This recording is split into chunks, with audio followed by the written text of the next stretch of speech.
السلام علیکم ناظرین، میں محمد عمران اور آپ دیکھ رہے ہیں اسلامک ٹی وی اجانی۔ ناظرین، آج کا یہ میرا موضوع ہے اسلامک جنرل نالج کے اوپر۔ ویڈیو کا میرا پارٹ نمبر 7 ہے، تو چلیے شروع کرتے ہیں سوال اور جواب کا سلسلہ۔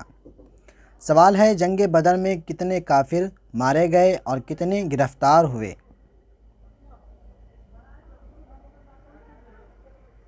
تو اس کا جواب ہے 70۔ اگلا سوال ہے، جنگ بدر میں مجاہدین اسلام کی کتنی تعداد تھی؟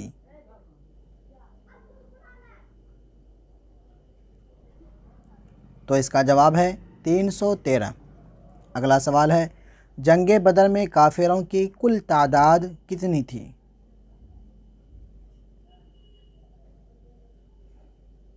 تو اس کا جواب ہے 1000۔ اگلا سوال ہے، حضور صلی اللہ علیہ وسلم کے دندان مبارک کس جنگ میں شہید ہوئے تھے؟ مطلب دانت۔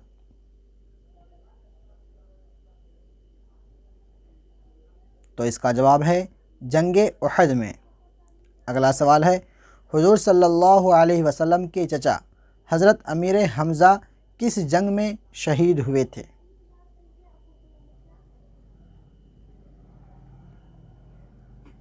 تو اس کا جواب ہے جنگ احد میں۔ اگلا سوال ہے، وہ کون سا پہاڑ ہے جس کے بارے میں حضور صلی اللہ علیہ وسلم نے فرمایا کہ وہ ہم سے محبت کرتا ہے اور ہم اس سے محبت کرتے ہیں؟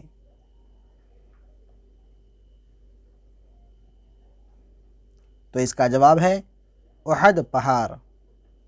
اگلا سوال ہے، حضور صلی اللہ علیہ وسلم کے چچا حضرت امیر حمزہ کا مزار کہاں ہے؟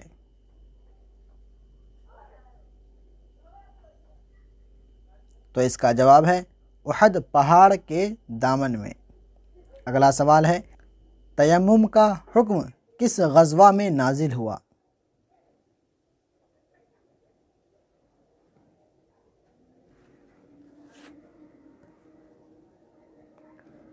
تو اس کا جواب ہے غزوہ بنی مصطلق میں۔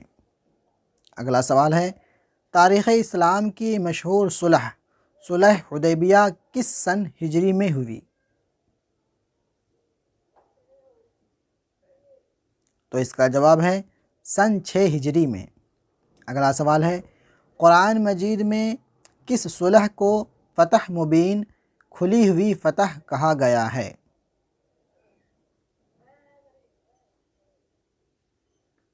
تو اس کا جواب ہے صلح حدیبیہ کو۔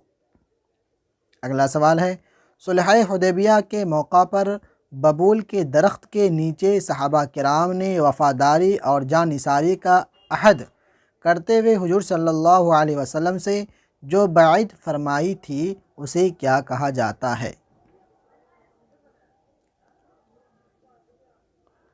تو اس کا جواب ہے بیعت رضوان۔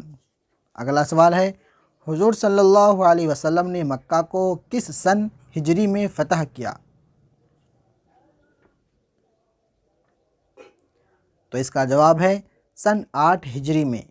یہ میرا لاسٹ اور آخری سوال اور جواب تھا۔ امید کرتا ہوں آپ کو ویڈیو پسند آئی ہوگی۔ پسند آنے پر ویڈیو کو لائک شیئر ضرور کریں گے، اور میرے چینل کو سبسکرائب نہیں کیے تو سبسکرائب کر کے بیل کو ضرور دبا دیں، تاکہ اسی طرح کی نالجبل ویڈیو کا سلسلہ اس چینل کے اوپر جاری رہ سکے۔ ملتے ہیں اگلی ویڈیو میں۔ خدا حافظ۔